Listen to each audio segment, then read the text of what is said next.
Hello and welcome to DFS Coach Talk. Today is Sunday, November the 28th, 2021. I am Joe Sarvati, affectionately known as Coach, and I am here to discuss a very nice 5-game NBA slate for this Sunday. So exciting stuff because all 5 games are in play. The sites are doing things a little differently. Today we've got Draftkings is doing an early 2-game slate and then a late 3-game slate, whereas Yahoo and Fanduel are doing a main slate 4-gamer, not including the early afternoon Golden State Clippers game. So we are going to go over all 5 games, and we're also providing for both slates on DraftKings and the main slate on Yahoo and FanDuel. So we would love to have you. dfscoachtalk.com. That's where you can find our special rates. You'll see them scrolling at the bottom. We have some Black Friday through Cyber Monday, which is tomorrow. We have some special deals, the best that we've offered throughout the year. There are some packages with $1 a day DFS and $2 a day. Check out those right on our website. Just go to dfscoachtalk.com. If you're watching this on YouTube, please take a second, hit the thumbs up, hit the subscribe button, give a little comment, question. That would really be greatly appreciated. And hit the little bell button in the upper corner there. That alert button will let you know when any of our podcasts post. We've got podcasts every day in the NBA, multiple podcasts weekly in the NFL, and as soon as the first of the year rolls around, our PGA podcasts, and then after that, MLB podcasts will be in place. So you want to hit that alert button whenever any of our pods are premiering or being put up there. So we appreciate that. All right, let's dive into this right off the bat. We've had some incredible, exciting games. We had some big takedowns the night before last. And we want to keep that type of momentum going and really get after it. And, I always mention it, but I love Sundays NBA because everybody's playing NFL. And those that, wander into NBA, it just creates a little bit better pools, a little bit not as stiff a competition as we see during the week and on Saturday. So Sunday is a great day to play NBA DFS. So let's figure out how we're going to take down all these slates here. First game of the day is 3:30 p.m. Eastern. It's the Golden State Warriors and the Los Angeles Clippers. Golden State is favored by 3. It's a 216 over-under. 109.5 implied for Golden State. 106.5 for the LA Clippers. Golden State comes in with that phenomenal record of 17-2. Clippers are 11-8. And as far as injuries, we have Moses Moody questionable for the Warriors. So he's been out a bit. That'd be a good return. But they're still missing Iguodala, Lee, Thompson, and Weissman. For the Clippers, 3 guys out. Batum, Kawhi Leonard, and Preston. So we've got pretty much what we expected there.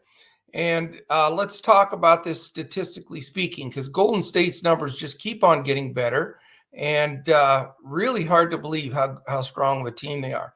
But as far as pace goes, they're 4th and the Clippers are 6th. So that's big time good news.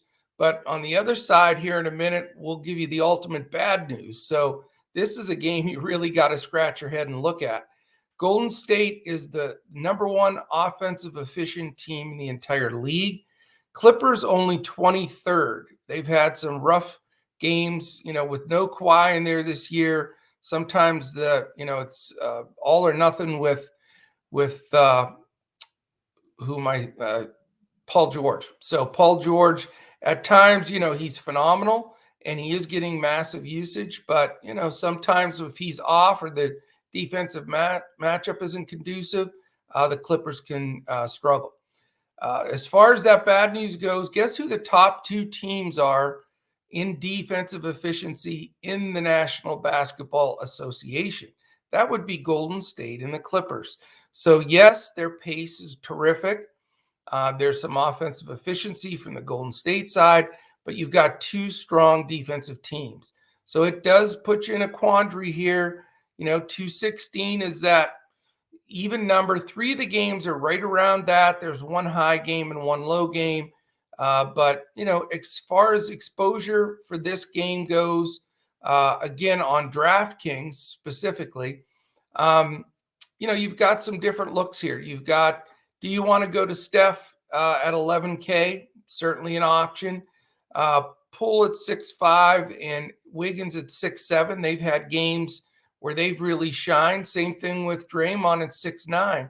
But now you've got, 3 guys from 6.5 to 6.9 and against the number 2 defense in the league. So that is a little bit troublesome. The bench wouldn't go there.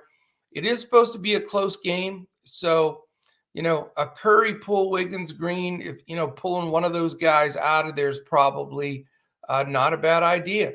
Let's look at the matchups, though, on the other side. Reggie Jackson at 5.7, Eric Bledsoe at 5.1. You could consider more so Reggie for me because as great as the defense is for Golden State, number 1 in the league, they do have some deficiencies in the backcourt defensively at times. Paul George, he's going to get hounded by Wiggins. Wiggins has really improved defensively, but George is an option at 9.9. I mean, I would not fault anybody if they wanted to go Curry and George here. So it's literally that much of a spread of what you can do in this game. For me, I'm looking more at a Wiggins and Jackson type of thing, more mid-level as part of that build. But that's something that we're going to work on. After that, not really interested in the bench. I think, you've got enough rotation and, enough healthy guys that both of these teams create a situation that you don't have to go that deep. All right, game 2. It's a 5 p.m. Eastern start. So this is another odd time game a bit on a Sunday. It is Milwaukee -3 against the Indiana Pacers. The total's 217.5. Implied for Milwaukee 110.25 and for Indiana 107.25. Milwaukee comes in at 12-8. Indiana comes in at 9-12. The guys remaining out for Milwaukee and Indiana here have been the same guys. DiVincenzo, Lopez, Ogilvy out, TJ Warren out. Everybody else is back, though. So you've got your Drew Holidays, Middletons, and Giannis. You've got Brogdon. You've got Holiday, Sabonis, Turner. So all the players are in. Statistically speaking here, you've got Milwaukee, the 5th fastest pace, Indiana 14th. Offensive efficiency-wise, Milwaukee's 12th, Indiana 15th. And then pretty decent defenses here. Milwaukee's up to 8th as they've been winning lately. And Indiana 13th, so a little bit over, halfway point of the association. As far as guys go here, with everybody being back, these were 2 great teams to attack and play when you had guys like Brogdon out, LeVert out, Holiday out, Middleton out. It created situations where the usage went through the roof. But now you've got 2 teams that share the ball. So Holiday at 6.6, I think, is a really nice price, but Brogdon's defense is tough. Middleton at 7K, also very affordable. He's definitely on my list today. Not sure I'm going to go up to Giannis at 11.2. It is more respectable than that crazy 12.3 he was the other day, and it does make you consider him. But I'm not sure. I think I'd rather pay up in another spot on this slate. Portis is up to 6.8. So, he's been terrific, but when you can get Holiday or Middleton in the same ballpark, makes it a little bit tough. But again, just not racing to spend a ton of money here when you've got that usage and all the guys back playing regular minutes.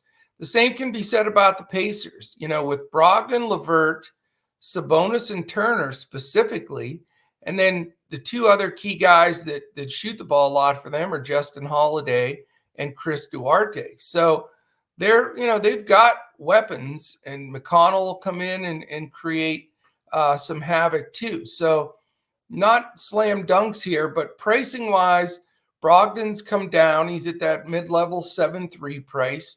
LeVert's only 5-2, which seems like a super bargain, but he has not been efficient and he's not been consistent since he's returned. Now he'll have some monster games, but just not racing to that spot. Justin Holiday at 3-6 is just one of your regular old GPP plays. He can have a 30 real point game or a 3 real point game.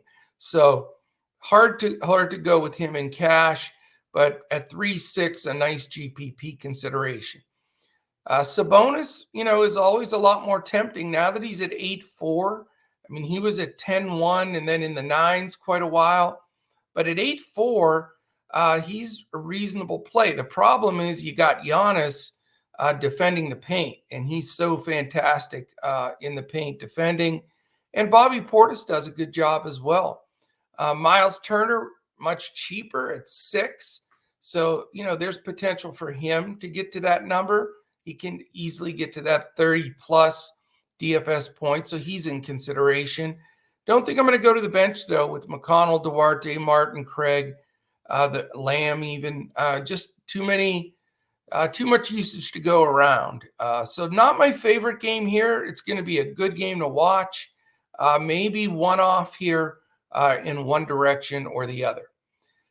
All right, game 3 is the game of the day, and everybody's going to be piling on this game, and rightfully so. It deserves to be. It's the Sacramento Kings and the Memphis Grizzlies. First of all, you have Memphis only favored by 1. It's almost a pick 'em game. And then you have a game that's by far the highest total of the night, and it's 224.5.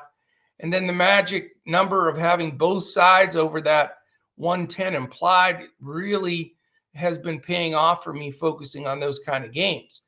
You've got an implied for Sacramento of 111.75 and Memphis 112.75. Now, I've been jumping on this Sacramento Kings team ever since they fired Walton and hired Gentry, because I really felt from past watching Gentry teams, they were going to pick up the speed, pick up the tempo. Fox was going to get out and run. And man, it's paid off because they have done exactly that. So that's why this game is very interesting to me. Injury-wise, there is massive news here, and it's Ja Morant is out. So, that's why you see such a tight spread here. With him out, it just changes the entire complexion of the game. Sam Merrill is also out for Memphis. Harkless questionable for Sacramento. Barnes is doubtful. That also affects, the shot making on the Sacramento side. And another big one, Richaun Holmes is out. So, you've got the 8-12 Kings trying to get off to a better start for Gentry. And then you have the 9-10 Grizzlies trying to scratch and scrape their way back to 500. So is this a game that we can go after? Statistically, definitely. You've got Sacramento 3rd and Memphis 8th in pace. So you have 2 of the top 8 pace teams in the league. And then they actually both are decently efficient, 14th and 13th. So mid-level to a little bit better on their offensive efficiency. And then this is the beautiful part. Sacramento's 26th, Memphis 30th. So you've got 2 really poor defensive efficient teams that have just not gotten it done. So let's take a look at these two sides. Where are we going to stack up here? How much is too much? Can you go 2-2, 3-2? I mean, there's going to be a lot of combinations of people having multiple players from these teams. But I don't think it's an absolute layup on who those guys are. I think De'Aaron Fox at 8-3, he's been my go-to guy this week, and he's gotten it done. He was in my big takedowns 2 nights ago. Halliburton at 6-7 is solid for that mid-level build. Then you've got a mixed bag of tricks after that. with Harkless, who's the dead min 3K, but he's questionable. Metu, if he's going to get back in the lineup at 3.9. Alex Len got it done for me at 7-8x the other night. He's only 3.5 and can be considered. Buddy Hield has been really good. He's the guy I like. I like Fox and Hield. Hield is 6.4, which is very fair. After that, maybe Davion Mitchell at 3.7, and you can't really trust the rest of that rotation. I think Gentry's still filtering out how he wants to get that rotation afloat. But I think you can look straight at Fox and Hield right off the bat. A nice look at Halliburton, and if you want a cheap play, even a Len or, maybe an outside chance at a Metu. But I'm probably not going to go there other than GPP with him. On the Memphis side, Tyus Jones, I think, I'll tell you, if you've watched him when he's played and look at his numbers, he has been very good. And he hasn't gotten a bunch of minutes because of jaw, but he has stepped up and played tough. I love him at that 4.8 number. He's going to be in most of my lineups today. Sacramento does not defend well, and you got an up pace. So I think he's fully in play. I think Desmond Bane, 5.7, fully in play. The guy that I need to work on throughout this morning in the early afternoon, and I'll be posting information about him in Discord, is Dillon Brooks. Dillon Brooks can be the top scorer fantasy-wise in this entire game. He's 6'1", which is fair, but the question is, how many minutes? He came back, he played extended minutes, then he had to sit out again. So, are they going to ease him back?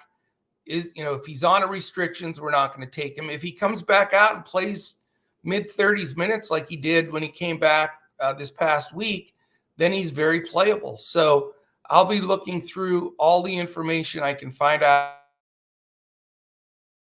that in our Discord. Jaren Jackson Jr., 6.5, also a fair mid-level price.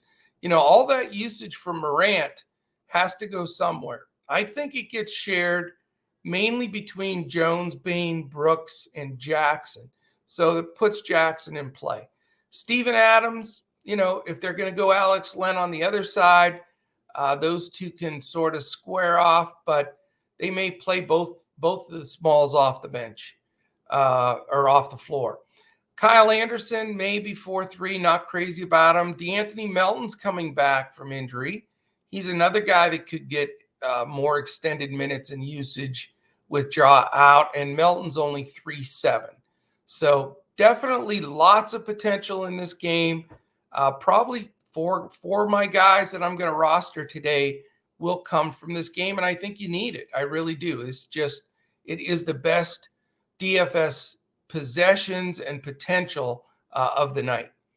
All right. Game 4, Boston Celtics, Toronto Raptors. Toronto favored by 209.5 total, 103.75 implied for Boston, 105.75 for the Boston. Is that the Toronto Raptors or Boston? Let me look back. 105.75 is Toronto. The 103.75 is Boston.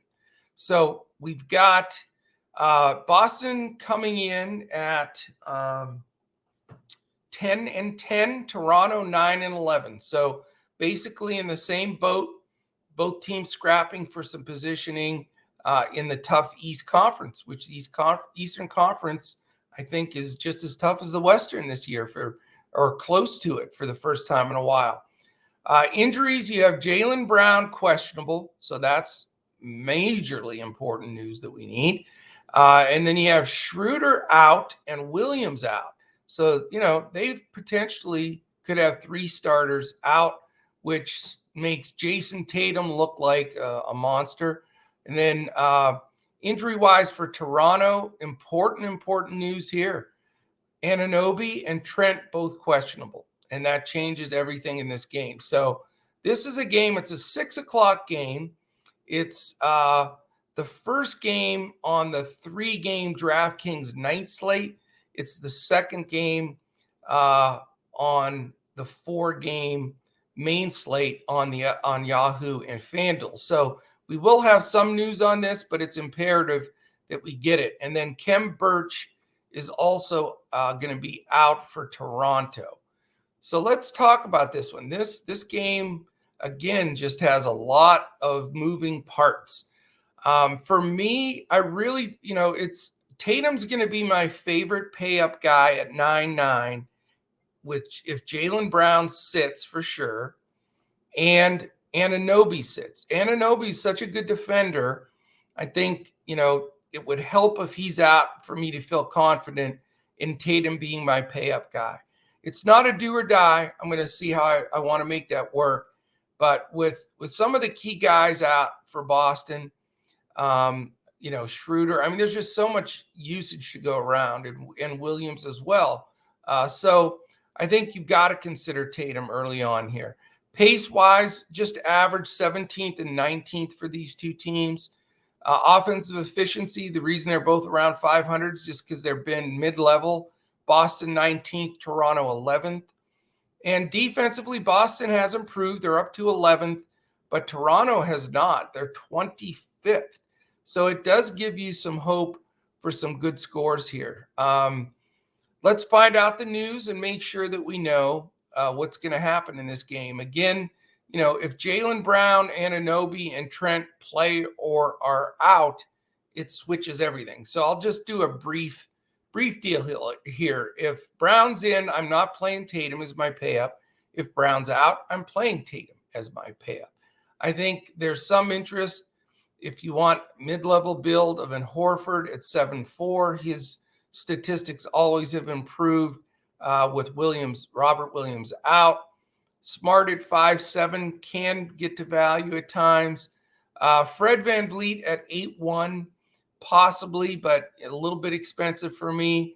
I prefer the other three guys in the middle here if they play. Trent's questionable, but he's 5-6. I do like Scotty Barnes at 6-6. And if Anunoby plays with no restrictions at 7-2, he's certainly in play.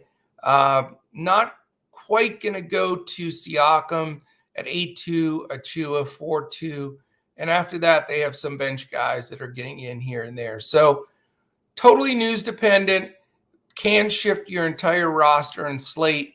Will either go up to the bigger guys if other guys are out. If not, a couple of mid-level pieces will get it done. All right, game 5, here we go.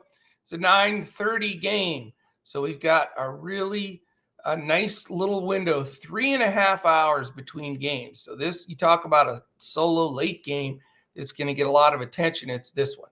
You've got a double-digit favorite for the Lakers at 10.5. 217 is the total.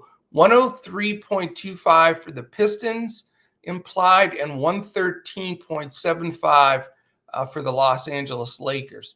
Detroit comes in at 4-15. The Lakers below 500, 10-11. Shocking there. As far as injuries go, Killian Hayes, Frank Jackson probable. Kelly Olynyk out. For the Lakers, questionable tag on Mr. LeBron James. That's obviously the biggest news of this game. Anthony Davis probable. Ariza and Nunn out. Statistically, we've got Detroit 11th in pace, Lakers number 1, playing the fastest pace in the league. So that gives a lot of promise here. The thing is, neither team is doing very much with the ball when they get up the floor. Detroit's dead last in offensive efficiency, and the Lakers are a horrible 22nd, which I mention it all the time, but for a veteran team like this to be 22nd in offensive efficiency is shocking. Defensively, nothing to write home about here. Detroit 22nd. Lakers in the bottom half of the NBA in defense. They're 16th after being in the top 3 all of last year. So where do we look at here? Well, it's, if LeBron is out, then Russ and Anthony Davis, one or the other, become almost a must on a 5-game slate or whatever game slate it is between DraftKings, FanDuel, and Yahoo. Russ is at 11. Anthony Davis is at 10-8. If LeBron plays, it takes all the wind out of those sails for me. If I can make one of the guys fit, really, I would probably lean towards either Westbrook or LeBron if he's playing without restrictions. Other guys, on the cheap, 3.4K, for DeAndre Jordan, Howard off the bench, 3.3. THT is a fantastic play if LeBron sits. He's 4.7, so he'd make my lineup. But if LeBron plays, it really limits his usage and effectiveness. Now, the big story of this game obviously is going to be Isaiah Stewart and LeBron James on the floor again together after that debacle of the cheap shot by James, and then Isaiah Stewart losing his marbles and just trying to blow through everybody to get back at LeBron. So what is that going to mean for this game? Is Isaiah Stewart somebody you have to play? He's only 4-4. And you would think if he was ever fired up to play a game, it would be this one. My concern is he is an absolute foul machine.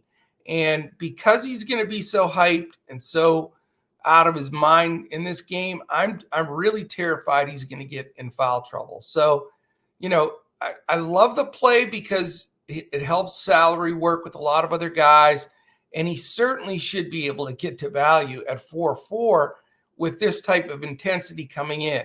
Does he get thrown out again? I doubt it. But certainly, if somebody bumps him or LeBron bumps him the wrong way, we know that he doesn't have exactly, long fuse here. So very risky, definitely GPP play. I may sneak Isaiah in one cash game just because I'm intrigued to see how intense he'll come out and play. Jeremy Grant had a nice game against them last time. He fits into, if you're doing a mid-level build at 7-1. Cade Cunningham at 7-5, playable, but he gets Avery Bradley defense. Killian Hayes at 4K had missed some time, but I'm not digging the backcourt rotation now with Killian and Frank Jackson and Corey Joseph and Diallo, and Josh Jackson at times. It's just too many miles to feed there that I'm not interested. Cunningham, though, at 7-5 may be the most decent play. Other than Grant, I think Grant at 7-1 is very fair. And again, Stewart at 4-4. On the, so there's a combination here of the two sides that, I want exposure, but I'm not going to be stacking this game out of the world. So that's really the deal. I think there's some great one-off plays, and it's going to be different on every site as you're building lineups with certain games. Certainly targeting that Sacramento and Grizzlies game like many people will. And we need news on these other players. Jaylen Brown, is he in? Is he out? Stuff like that. It's imperative that we get that before we finish our build. So that is it, my friends. Easy today. 5 games up, 5 games down. I think we've got some great potential to do well. If you're watching on YouTube, hit the thumbs up, hit the subscribe button, give us a quick comment or question. I'd really, really appreciate that. We do this NBA podcast in front of the paywall 7 days a week. So that would mean a lot. Also hit that alarm bell up in the corner there. That'll let you know when any of our NBA podcast posts. Jump in. This is the time between Black Friday and Cyber Monday. It's today and tomorrow, and all those sales end tomorrow at the end of the day. And that is, $1 a day DFS. That's pretty much all I have to say. But just go to dfscoachtalk.com and you can see right on there our Black Friday and Cyber Monday specials. All right, fantastic. Excited today. I know our NFL guys have a full slate of games. Very pumped for all the information they're putting out there. So shout out to Andrew Hansen, Joe Stanton, John Wiehausen, Josh Davis, all that teamwork in the NFL, getting that prepared for you for today. I know I'm jumping on it as well. And then your NBA action. So no reason not to have both sides of this and get it done and have some big takedowns. So look forward to catching back up with everybody tomorrow. We have a great 9-game slate on Monday, 5 on Tuesday, 9 on Wednesday, 5 on Thursday, 9 again on Friday. So it's 9-5, 9-5, 9-9-5. So it goes back and forth. But that gives you an idea. We'll certainly be on for our full coverage for tomorrow as well. All right. Thank you very much for spending this time on your Sunday morning with me. And for the entire Coach Talk team, I am Joe Sarvati, affectionately known as Coach. We'll catch you again tomorrow when we look to crush it in DFS.